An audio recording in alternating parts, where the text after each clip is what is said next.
അങ്ങനെ ഉത്സവമെല്ലാം കഴിഞ്ഞ് വീട് പിടിച്ചപ്പോഴേക്കും രാത്രി ഒരുപാടായിരുന്നു. അച്ഛനും അമ്മയും ലയയും രാവിലെ ലയയ്ക്ക് കോളേജ് ഉണ്ടെന്നും പറഞ്ഞ് അപ്പോൾ തന്നെ പോയി. ഒന്നും കഴിക്കാനൊന്നും നിന്നില്ല.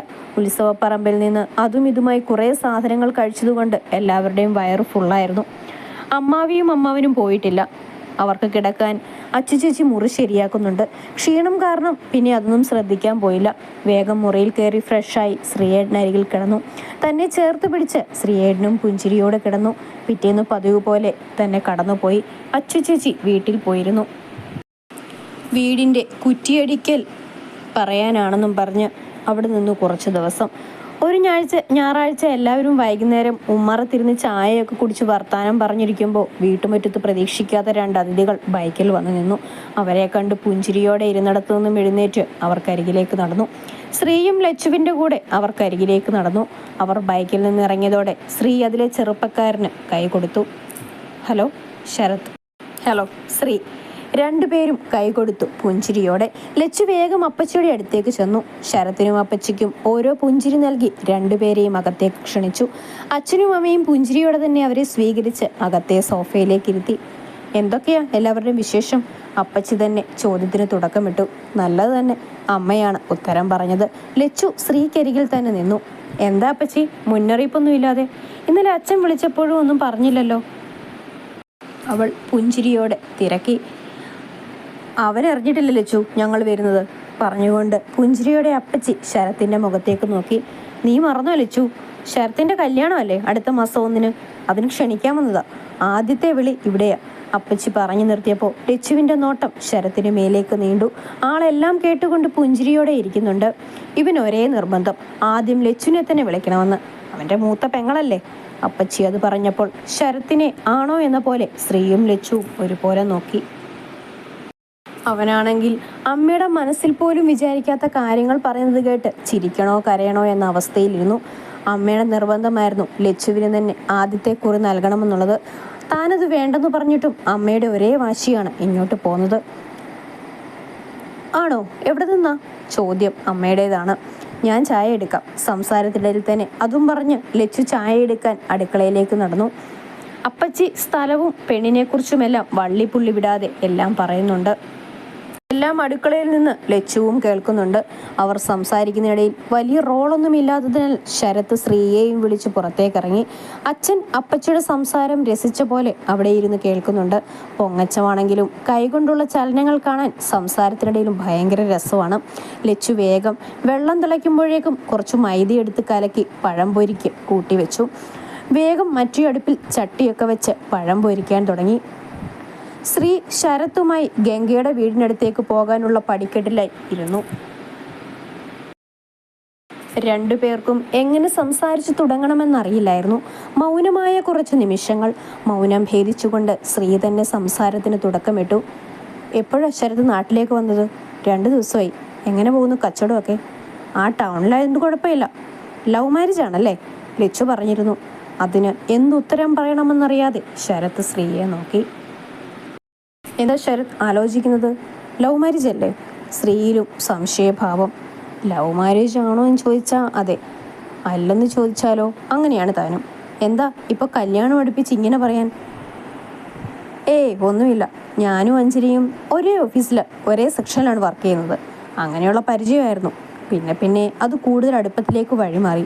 പക്ഷേ എനിക്കങ്ങനൊന്നും ഉണ്ടായിരുന്നില്ല. എൻ്റെ മനസ്സിൽ ലച്ചു മാത്രമായിരുന്നു. ഞാനും ലച്ചുവും തമ്മിലുള്ള അടുപ്പം ശ്രീയോട് അവൾ പറഞ്ഞിട്ടുണ്ടോ? ബാക്കി പറയാതെ ഈ ചോദ്യവുമായി ശരത്ത് അവനെ നോക്കി. ലച്ചു മാത്രം ഉള്ളിൽ നിറഞ്ഞു നിൽക്കുന്ന സമയത്താണ് അഞ്ജു ഇഷ്ടം പറയുന്നത്. അപ്പോൾ തന്നെ സമ്മതമല്ല എന്ന് പറഞ്ഞപ്പോൾ പിന്നെ അവളൊന്നും മിണ്ടിയില്ല. പക്ഷെ ഞാൻ പോലും അറിയാതെ അവളുടെ അച്ഛൻ വിവാഹക്കാര്യം പറയുന്നതും അവരുടെ സ്വത്തുക്കളെല്ലാം കണ്ട് അമ്മ അവരുടെ സമ്മതമാണെന്ന് പറയുന്നതും അമ്മ ഫോൺ ചെയ്തപ്പോഴാണ് സംഭവങ്ങളെല്ലാം പറയുന്നത്. അപ്പോൾ തന്നെ എതിർത്തു. പക്ഷേ അമ്മയ്ക്ക് ലച്ചുവിനെ ഒഴിവാക്കി അഞ്ജുവിനെ സ്വീകരിക്കാൻ തന്നെയായിരുന്നു താല്പര്യം. പക്ഷേ എൻ്റെ മനസ്സിൽ ലച്ചു മാത്രമായിരുന്നു. പിന്നെ അവിടെ നിന്ന് അങ്ങോട്ട് നിരന്തരമായ അമ്മയുടെ ഭീഷണിയും അഞ്ജുവിൻ്റെ ഞാൻ അവളുടേതാണെന്ന പോലെയുള്ള പെരുമാറ്റവും ഒടുക്ക സഹിക്കാൻ കഴിയാഞ്ഞിട്ട് അഞ്ജുവുമായിട്ടുള്ള വിവാഹത്തിന് സമ്മതിച്ചു. ഇനി ഞാൻ സമ്മതിക്കാതെ എൻ്റെ ഇഷ്ടപ്രകാരം ലച്ചുവിനെ വിവാഹം കഴിച്ചാലും അവളുടെ അപ്പച്ചിയാണെന്നും പറഞ്ഞിട്ട് കാര്യമില്ല. അമ്മയ്ക്ക് ഇഷ്ടമില്ലാത്തവരോട് വേറെ രീതിയിലുള്ള സ്വഭാവമാണ്. അതൊക്കെ കൊണ്ടാണ് ചങ്ക് തകർന്ന വേദനകളും അവളോട് ഇഷ്ടമല്ലെന്ന് പറഞ്ഞത്. ശ്രീ അവൻ്റെ വെളിപ്പെടുത്തലിൽ ഞെട്ടിത്തെരിച്ചിരുന്നു. അപ്പോൾ ശരത്ത് അവരുടെ നിർബന്ധത്തിന് വഴങ്ങിയാണോ ലച്ചുവിനെ വേണ്ടെന്ന് പറഞ്ഞത്? പക്ഷേ ഇപ്പോൾ അവളെ വേണ്ടെന്ന് വെച്ചതിൽ ഏറ്റവും സന്തോഷിക്കുന്നത് ഞാനാവും. കാരണം എന്താണെന്നറിയോ ശ്രീക്ക്? എൻ്റെ കൂടെയുള്ള ജീവിതമാണെങ്കിൽ അവളെ ഇത്ര സന്തോഷമായി കാണാൻ കഴിയില്ലായിരുന്നു. അവൾ ഈ ജീവിതത്തിൽ സന്തോഷവതിയാകുന്നു അതിന് കാരണം ശ്രീയാണെന്നും അവളുടെ മുഖത്തുനിന്നും മനസ്സിലാവുന്നുണ്ട്. ഞാൻ ഈ പറഞ്ഞതൊന്നും അവൾ ഒരിക്കലും അറിയരുത് ശ്രീ. ഇപ്പോൾ ഈ വിവാഹത്തിൽ ഞാനും സന്തുഷ്ടനാണ്. നമ്മളെ സ്നേഹിക്കുന്നവരെയും നമ്മൾ അറിയണമല്ലോ. ശ്രീയേട്ടാ, ശരത്ത് പറഞ്ഞു പൂർത്തിയാക്കും മുമ്പേ പിന്നിൽ നിന്ന് ലച്ചുവിൻ്റെ വിളി ശ്രീയെ തേടിയെത്തി. രണ്ടുപേരും തങ്ങളുടെ സംസാരം അവൾ കേട്ടോ എന്ന സംശയത്തിൽ പരസ്പരം മുഖത്തോട് മുഖം നോക്കി. ആഹാ, നിങ്ങൾ ഇവിടെ ഇരിക്കുകയാണോ? ശരത്തേട്ടാ വാ, ചായ എടുത്തു വെച്ചിട്ടുണ്ട്. ലച്ചു പുഞ്ചിരിയോടെ തന്നെ ശരത്തിനെ നോക്കി. ഇവക്ക് എങ്ങനെ തന്നോടിങ്ങനെ ചിരിച്ച് സംസാരിക്കാൻ കഴിയുന്നു? തന്നോട് ദേഷ്യം തോന്നേണ്ടതല്ലേ? ഒരു കണക്കിന് ഇങ്ങനെയാണ് നല്ലത്. അവൾ തന്നോട് നന്നായി തന്നെ പെരുമാറുന്നുണ്ടല്ലോ. ദേഷ്യമൊന്നുമില്ലല്ലോ, അത് മതി. ശ്രീ നല്ലവനാണ്. എന്തുകൊണ്ടും തന്നേക്കാൾ ലച്ചുവിന് ചേർച്ച അവൻ തന്നെയാണ്. താനായിട്ട് നഷ്ടപ്പെടുത്തിയതാണ്. ഇനി അത് ഓർത്ത് ദുഃഖിച്ചിട്ട് കാര്യമില്ല. ശരത് വാ, ചായ കുടിക്കാം. ആലോചനയോടെ ലച്ചുവിൻ്റെ മുഖത്തേക്ക് നോക്കി നിൽക്കുന്ന അവനെ ശ്രീ തട്ടി വിളിച്ചു. ആ വരാം ലച്ചു. രണ്ടുപേരെയും വിളിച്ച് മുന്നോട്ട് നടന്ന ലച്ചു ശരത്തിൻ്റെ പിൻവിളിയിൽ എന്തിനെന്ന പോലെ തിരിഞ്ഞു നോക്കി. കല്യാണത്തിന് തലേ ദിവസം തന്നെ വരണം, ശ്രീയോട് പറഞ്ഞിട്ടുണ്ട്. ശരത് പറഞ്ഞുകൊണ്ട് അവളെ നോക്കി. പിന്നെ വരാതെ? എൻ്റെ ഏട്ടൻ്റെ കല്യാണമല്ലേ? മൂത്ത പെങ്ങളുടെ സ്ഥാനം എനിക്കല്ലേ? അതുകൊണ്ട് താലി കെട്ടുമ്പോൾ മുടി പിറകിൽ നിന്ന് പൊക്കിത്തരാൻ ഞാൻ തന്നെ വരും. ലച്ചു അപ്പച്ചിക്ക് ഓങ്ങി വെച്ച മറുപടി കൂടി അവന് കൊടുത്തു. ശരത്തിൻ്റെ മുഖത്ത് ദയനീയത പടർന്നു. അവൻ ശ്രീയുടെ മുഖത്തേക്ക് നോക്കി. പെണ്ണിന് ഈയിടെയായി നാവ് കുറച്ച് കൂടുന്നുണ്ട്. ശ്രീ ഇതും പറഞ്ഞ് അവൾക്കരികിലേക്ക് നടന്നു. ശ്രീ അരികിൽ വന്നതും ലച്ചു അവനോട് ചേർന്ന് നിന്നു. ഈ പെണ്ണങ്ങനെയൊക്കെ പറയും, ശരത്ത് അത് കാര്യമാക്കണ്ട. ഞങ്ങൾ തലേ ദിവസം തന്നെ അവിടെ എത്തും. ശ്രീ അവളുടെ തോളിലൂടെ കൈ ചേർത്ത് പിടിച്ച് അവനോട് പറഞ്ഞു. ശരത്ത് നോക്കി കാണുകയായിരുന്നു അവർ തമ്മിലുള്ള സ്നേഹം, അവളുടെ മുഖത്തെ സന്തോഷം. അവൻ പുഞ്ചിരിയോടെ അവരെ രണ്ടുപേരെയും നോക്കി. എന്ന് നടക്ക്. ശ്രീ അതും പറഞ്ഞ് ശരത്തിനെയും കൂട്ടി നടന്നു. ലച്ചു പിറകിലും. അപ്പച്ചി പറഞ്ഞതിന് ഇത്രയെങ്കിലും അപ്പച്ചിയോട് പറഞ്ഞില്ലെങ്കിലും അങ്ങേരോട് പറയണ്ടേ? പിന്നെ ഈ ലച്ചു ഇപ്പോഴും ഇങ്ങേരെ ഓർത്ത് വിഷമിച്ചിരിക്കുകയല്ലെന്നും അതും മനസ്സിൽ പറഞ്ഞ് ശരത്തിനെയും അപ്പച്ചിയും മനസ്സിൽ പുച്ഛിച്ച് അവരുടെ പിറകെ നടന്നു. ചായയൊക്കെ കുടിച്ച് എല്ലാവരെയും ഒന്നുകൂടി കല്യാണത്തിന് ക്ഷണിച്ച് അവർ പോകാൻ ഇറങ്ങി. കൂട്ടത്തിൽ ഡ്രസ്സ് എടുക്കാൻ പോകാൻ ലച്ചുവിനെയും വിളിച്ചു. ബാങ്കിൽ നിന്ന് ലീവ് എടുക്കാൻ പറ്റില്ലെന്ന് പറഞ്ഞ് അവൾ അതിൽ നിന്ന് ഒഴിവായി. അവർ യാത്ര പറഞ്ഞ് ബൈക്കിൽ കയറി. ശരത്ത് എല്ലാവരെയും ഒരിക്കൽ കൂടി നോക്കി. ശ്രീയോട് ചേർന്ന് പുഞ്ചിരിയോടെ നിൽക്കുന്ന ലച്ചുവിനെ കാണെ അവൻ്റെ ഉള്ളിൽ എന്തിനെന്നറിയാതെ നഷ്ടബോധം നിറഞ്ഞു. അവൻ ബൈക്ക് സ്റ്റാർട്ട് ചെയ്തു പോയി. അവക്ക് ഇതിലും നല്ല ബന്ധം കിട്ടിയേനെ. പക്ഷെ നിന്നോടുള്ള വാശിക്ക് എൻ്റെ ആങ്ങളെ എടുപിടിയെന്ന് കെട്ടിച്ചതാ. കണ്ടില്ലേ, ബാങ്ക് ജോലിയുള്ള അവൾക്ക് പലചരക്ക് കടക്കാരനെ കിട്ടിയിരിക്കുന്നത്. ബൈക്കിന് പുറകിലിരുന്ന് അപ്പച്ചി ശരത്തിനോട് പറയുന്നുണ്ട്. എന്നാൽ അവൻ അതൊന്നും കേൾക്കുന്നുണ്ടായിരുന്നില്ല. അവൻ്റെ മനസ്സിൽ മുഴുവൻ അവളായിരുന്നു, ലക്ഷ്മി, തൻ്റെ ആദ്യ പ്രണയം. എന്നാൽ അവളുടെ ഓർമ്മയിൽ പോലും അവൻ വരാതെ അവിടെ ശ്രീയുടെ ഒപ്പമുള്ള നല്ല നിമിഷങ്ങളെ മാത്രം കുറിച്ചോർത്ത് തൻ്റെ പ്രാണന്റെ പാതിയാവിനെ, തൻ്റെ താലിയുടെ അവകാശിയെ പ്രണയിച്ചുകൊണ്ടിരിക്കുന്നു. ഇന്ന് ശ്രീനിയുടെ വീടിൻ്റെ കുറ്റിയടിക്കലാണ്. അപ്പോൾ അത്യാവശ്യം ആളുകളെ വിളിച്ചിട്ടുണ്ട്. ലച്ചുവിൻ്റെ വീട്ടിൽ നിന്നും, വല്യച്ഛൻ്റെ വീട്ടിൽ നിന്നും, പിന്നെ നമ്മുടെ ഹരിയും അമ്മയും, പിന്നെ ശ്രീനിയുടെ സുഹൃത്തുക്കളും അയൽവാസികളും, അങ്ങനെ കുറച്ചധികം ആളുകളുണ്ട്. ചെറിയമ്മ തലേ ദിവസം തന്നെ എത്തിയിട്ടുണ്ട്. എല്ലാവരും എത്തി കുറ്റിയടിച്ചു. എല്ലാം നന്നായി തന്നെ കഴിഞ്ഞു. അതിൻ്റെ സന്തോഷമായി എല്ലാവർക്കും മധുരമൊക്കെ കൊടുത്തു. എല്ലാവരും അത് കഴിച്ചാണ് പിരിഞ്ഞത്. 2400 സ്ക്വയർ ഫീറ്റാണ് വീട്. അമ്മയും അച്ഛനും പ്ലാൻ കണ്ടപ്പോഴേ ചോദിക്കുന്നുണ്ട്, ഇത്രയൊക്കെ വേണോ, കൊക്കിലൊതുങ്ങുന്നത് പോരെ എന്നൊക്കെ. പക്ഷേ അതിന് അച്ഛൻ പറഞ്ഞത് ഇനിയൊരു വീട് കയറ്റില്ല, അപ്പോൾ അത്യാവശ്യം വലിപ്പം വേണമെന്ന്. പിന്നെ ആരും ഒന്നും പറഞ്ഞില്ല. അതിൻ്റെ വരുംവരായികൾ അവർ തന്നെ അനുഭവിക്കട്ടെ. എന്തായാലും നല്ല രീതിയിൽ പൂർത്തിയാക്കാൻ കഴിയട്ടെ എന്നാണ് എല്ലാവരും ആ നേരം പ്രാർത്ഥിച്ചത്. അടുക്കളയിൽ പെണ്ണുങ്ങൾ ഓരോ കാര്യം പറഞ്ഞു നിൽക്കുമ്പോഴാണ് ഹരിയുടെ അമ്മ ദേവകി ഗംഗയ്ക്ക് വിവാഹമൊന്നും നോക്കുന്നില്ലേ എന്ന് ഗംഗയുടെ അമ്മ ഭാനുവിനോട് ചോദിച്ചതിൻ്റെ ഉദ്ദേശം എന്താ? അത് തന്നെ പതിയെ ഹരിയുടെ വിഷയം അവതരിപ്പിക്കാലോ. അവർ ഇത്രയും പറഞ്ഞ് ഒളികണ്ണിട്ട് ഗംഗയെ നോക്കി. അവളാണെങ്കിൽ അമ്മ എന്തു പറയുമെന്ന പേടിയിൽ അമ്മയുടെ മുഖത്തേക്ക് തന്നെ നോക്കി. നോക്കണം ചേച്ചി, പെണ്ണൊന്നിനും അങ്ങോട്ട് സമ്മതിക്കുന്നില്ല. നല്ല കൂട്ടർ ആരെങ്കിലും ഉണ്ടെങ്കിൽ ചേച്ചി പറയേ, അടുത്തേക്കാണെങ്കിൽ അത്രയും നല്ലത്. ഇവളെ എനിക്ക് തന്നൂടെ ഭാനു, എൻ്റെ ഹരിയുടെ പെണ്ണായി. അവനും ഇഷ്ടമാണ് ഗംഗയെ, പൊന്നുപോലെ നോക്കൂ എൻ്റെ ഹരി. ഇത്രയും പറഞ്ഞ് ദേവകി ഭാനുവിൻ്റെ മുഖത്തേക്ക് നോക്കി. പെട്ടെന്നുള്ള അവരുടെ ചോദ്യത്തിൽ പകച്ച് അവരെ നോക്കുകയായിരുന്നു ഭാനു. ഗംഗയുടെ ഹൃദയവേഗത വർദ്ധിച്ചു. ഹരിയേട്ടൻ്റെ അമ്മ എന്തായാലും ചോദിക്കുമെന്നറിയാം, ഹരിയേട്ടൻ പറഞ്ഞിട്ടുണ്ട്. പക്ഷേ ഇത്ര പെട്ടെന്ന് എല്ലാവരും ഉണ്ടാകുമ്പോൾ ചോദിക്കുമെന്ന് കരുതിയില്ല. അമ്മയുടെ മറുപടി എന്താകും എന്നോർത്തിട്ട് അവൾക്ക് ടെൻഷനാകാൻ തുടങ്ങി. എന്നാൽ മറ്റുള്ളവരുടെ മുഖത്ത് സന്തോഷമായിരുന്നു. അത് ചേച്ചി, ഞാൻ എന്താ പറയാ, മോളുടെ അച്ഛനോട് ചോദിക്കാതെ എന്തു പറയുമെന്നറിയാതെ ഭാനു പറഞ്ഞൊപ്പിച്ചു. അവന് എതിർപ്പൊന്നും ഉണ്ടാവില്ല ദേവകി, സന്തോഷമായിരിക്കും. അവൻ്റെ മോള് അവന് ദിവസവും കാണുന്ന അകലത്തിലുണ്ടല്ലോ എന്ന് കരുതി ശ്രീയുടെ അമ്മ ചിരിയോടെ പറഞ്ഞ് ദേവകിയെ നോക്കി. എനിക്ക് എതിർപ്പൊന്നുമില്ല, ഹരിയല്ലേ, അവനും ഇഷ്ടമാണ്. പിന്നെ എൻ്റെ മോള് കണ്ണെത്താ ദൂരത്തേക്ക് പോവുകയും ചെയ്യില്ലല്ലോ. ഭാനു സന്തോഷത്തോടെ ദേവകിയുടെ അരികിലേക്ക് വന്നു. മോക്ക് സമ്മതക്കുറവൊന്നുമില്ലല്ലോ? ദേവകി ചോദ്യത്തോടെ ഗംഗയെ നോക്കി. അവൾ എല്ലാവരും നിൽക്കുമ്പോൾ എന്തു പറയണമെന്നറിയാതെ പരിങ്ങിക്കളിച്ചുകൊണ്ട് അവരുടെ എല്ലാം മുഖത്ത് നോക്കി. നീ ഇങ്ങനെ പതറി നിൽക്കുകയൊന്നും വേണ്ട, ഞങ്ങൾക്ക് എല്ലാവർക്കും സമ്മതമാണ്. ശബ്ദം കേട്ട് എല്ലാവരും അവിടേക്ക് നോക്കി. ഗംഗയെ നോക്കി ശ്രീ ചിരിയോടെ പറയുന്നുണ്ട്. അമ്മാവനോട് പറഞ്ഞു ശ്രീ? ചോദ്യത്തോടെ ഭാനു ശ്രീയെ നോക്കി. ഞാൻ പറഞ്ഞമ്മായി, ഹരിയുണ്ട് അവിടെ. പറഞ്ഞപ്പോൾ അമ്മാവനും എതിർപ്പൊന്നുമില്ല. ശ്രീ എല്ലാവരെയും നോക്കി പറഞ്ഞു. എല്ലാവർക്കും സന്തോഷമായി. ദേവകി ഗംഗയുടെ കൈവിടാതെ അവളെ ചേർത്ത് പിടിച്ചു. തൻ്റെ മകൻ അച്ഛൻ മരിച്ചിട്ട് ഇന്നേ വരെ ഒരാഗ്രഹവും പറഞ്ഞിട്ടില്ല.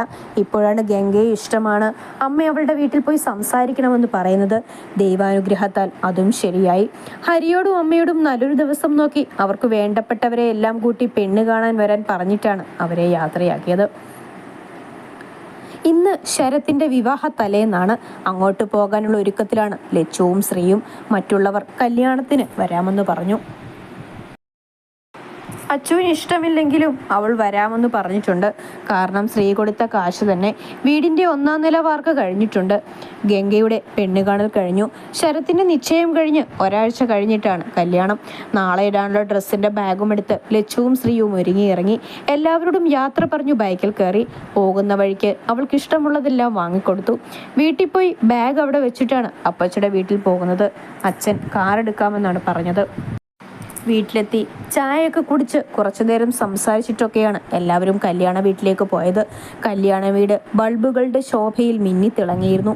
അവരെയെല്ലാം കണ്ടപ്പോൾ ശരത്തും അപ്പച്ചിയും അവരെ സ്വീകരിച്ച് അകത്തേക്ക് കൂട്ടിക്കൊണ്ടുപോയി. ശ്രീയും അച്ഛനും പന്തലിലിരുന്നു. ശ്രീക്ക് ശരത്തിൻ്റെ മുഖത്ത് അങ്ങനെ സന്തോഷമൊന്നും കാണാൻ കഴിഞ്ഞില്ല. അവൻ അവിടെ നിന്ന് പതുക്കെ ശരത്തിനെ കൂട്ടി ആളൊഴിഞ്ഞ ഭാഗത്തേക്ക് കൂട്ടിക്കൊണ്ടുപോയി. ശരത്ത് എന്താണെന്ന പോലെ അവൻ്റെ മുഖത്തേക്ക് നോക്കി. ശരത്, എന്താ അതിൻ്റെ പ്രശ്നം? ശ്രീ അല്പം ഈർഷ്യയോടെ തന്നെ ചോദിച്ചു. എന്ത് പ്രശ്നം ശ്രീ, നീ എന്തൊക്കെയായി പറയുന്നത്? ശരത് മനസ്സിലാക്കാത്തതുപോലെ ചോദിച്ചു. പ്രശ്നമൊന്നും ഇല്ലാഞ്ഞിട്ടാണോ നീ ഇങ്ങനെ ഒന്നിനും താല്പര്യമില്ലാത്തതുപോലെ നിൽക്കുന്നത്? അന്ന് ശ്രീയുടെ വീട്ടിലേക്ക് ശരത്ത് കല്യാണം വിളിക്കാൻ വന്നതിൽ പിന്നെ രണ്ടുപേരും തമ്മിലൊരു സൗഹൃദം ഉടലെടുത്തിട്ടുണ്ട്. ഇടയ്ക്ക് വിളിയും സംസാരവുമൊക്കെ കൂടുതൽ അടുപ്പമുണ്ടാക്കി. ആ ഒരു അടുപ്പത്തിലാണ് ശ്രീ ഇതൊക്കെ ചോദിക്കുന്നതും. ലച്ചുവാണോ നിന്റെ ഈ മൗനത്തിന് പിന്നിൽ? അവനൊന്നും മിണ്ടാതെ നിൽക്കുന്നത് കണ്ട് ശ്രീ ഉടനെ ചോദിച്ചു. ശരത് അവൻ്റെ ചോദ്യത്തിൽ ഞെട്ടിയെന്ന പോലെ അവൻ്റെ മുഖത്തേക്ക് നോക്കി. ലച്ചു, നീ എന്തൊക്കെയായി പറയുന്നത്? പിന്നെ നീ എന്താ ഇങ്ങനെ നിൽക്കുന്നത്? നിന്റെ മുഖത്തെ താല്പര്യമില്ലായ്മ കണ്ട് ഞാൻ എന്ത് വിചാരിക്കണം? അല്ല ശ്രീ, എൻ്റെ താല്പര്യമില്ലായ്മയ്ക്ക് കാരണം അമ്മ പറയുന്നത് പോലെ ഇപ്പം അവളെ മൂത്ത പെങ്ങളുടെ സ്ഥാനത്ത് തന്നെയാണ് കാണാൻ ശ്രമിക്കുന്നത്. ശ്രീ അവൻ പറഞ്ഞു വരുന്നത് എന്താണെന്ന് മനസ്സിലാകാതെ അവനെ തന്നെ സൂക്ഷിച്ചു നോക്കി. എനിക്ക് അഞ്ജുവിനോട് നീതി പുലർത്താൻ കഴിയില്ലേ എന്നൊരു തോന്നൽ. അവൾ എൻ്റെ ജീവിതത്തിലേക്ക് ഇടിച്ചു കയറി വന്നതാണെങ്കിലും അവളെ ഞാനിപ്പോൾ പ്രണയിക്കാൻ ശ്രമിക്കുന്നുണ്ട്. അവൾ തൻ്റെ സുഹൃത്തായിരുന്നതുകൊണ്ട് അവളോട് അന്നുള്ള അടുപ്പം ഇന്നുമുണ്ട്. പക്ഷേ എന്തോ ഇപ്പം മനസ്സിൽ മുഴുവനും ഒരു നെഗറ്റീവ് ഫീൽ. ശരത്ത് പറഞ്ഞുകൊണ്ട് ശ്രീയെ നോക്കി. നീ ഇപ്പം അങ്ങനെയൊന്നും ചിന്തിക്കണ്ട. ഞാനും ലച്ചു കണ്ടില്ലേ, ഞങ്ങളുടെ വീട്ടുകാർ ഉറപ്പിച്ച് കല്യാണം കഴിച്ചവരല്ലേ. ഞങ്ങൾക്കിടയിൽ അങ്ങനെ എന്തെങ്കിലും അടുപ്പക്കുറവ് കണ്ടിട്ടുണ്ടോ? വിവാഹശേഷമുള്ള പ്രണയത്തിനും മധുരവും ഉണ്ടോ? അത് നിനക്ക് മനസ്സിലാവും. നീ നല്ല നിമിഷങ്ങളൊന്നും വെറുതെ കളയരുത്. ഇതൊക്കെ ജീവിതത്തിൽ ഓർത്തിരിക്കാൻ ഉണ്ടാവുകയുള്ളൂ. ശരത് അവനെ കേട്ടിരുന്നതേ ഉള്ളൂ. ശരത്തിൻ്റെ മനസ്സിലെ പ്രണയത്തിന് ഇപ്പോൾ ലച്ചുവിൻ്റെ മുഖമില്ലെങ്കിലും ഇപ്പോൾ കുറച്ചായി താൻ ലച്ചുവിനെ പറ്റിച്ചെന്ന കുറ്റബോധമാണ് അവൻ്റെ മനസ്സിൽ. അന്ന് നിശ്ചയത്തിന് അഞ്ജുവിനോട് അടുത്ത് പെരുമാറിയതും അത്രയേറെ അടുപ്പത്തിൽ കൂടുതൽ എന്ന പോലെ സംസാരിച്ചതും എല്ലാം ലച്ചു തന്നെ വെറുക്കുന്നതിൻ്റെ അങ്ങേയറ്റം വെറുത്തോട്ടെ എന്ന് കരുതി തന്നെയാണ്. തൻ്റെ അവസ്ഥ അങ്ങനെ ആയതുകൊണ്ടാണ് അവളെ കൈവിട്ട് കളഞ്ഞത്. കല്യാണം പറഞ്ഞു വെച്ചിരുന്ന സമയത്തും അങ്ങനെ താൻ വിളിച്ചിട്ടോ സംസാരിച്ചിട്ടോ ഇല്ലല്ലോ. കാണുമ്പോഴും എന്തെങ്കിലും കുറച്ച് സംസാരിക്കും, എന്നാലും മനസ്സ് നിറയെ അവളായിരുന്നു. അവൾക്കും അങ്ങനെ തന്നെയായിരുന്നു. ഇപ്പോഴും ചങ്ക് തകർക്കുന്നത് ഈ ബന്ധം അവസാനിപ്പിക്കാമെന്ന് പറഞ്ഞപ്പോൾ നിറമിഴികളോടെ നോക്കിയ ആ മുഖമാണ്. ഇനി അതെല്ലാം ഒരു മനസ്സിൻ്റെ കോണിലേക്ക് മാറ്റിവെച്ച് തൻ്റെ കൈപിടിച്ചു വരുന്നവളെ പ്രണയിക്കണം. ശ്രീ പറഞ്ഞതുപോലെ കല്യാണശേഷമുള്ള പ്രണയത്തിന് മധുരമേറുമായിരിക്കും. ശരത്തിൻ്റെ മനസ്സിൽ ചിന്തകൾ പലവിധമായിരുന്നു. കുറച്ചു നേരം കൂടി അവർ സംസാരിച്ച് ശ്രീ ശരത്തിനെയും കൂട്ടി പന്തലിലേക്ക് പോയി.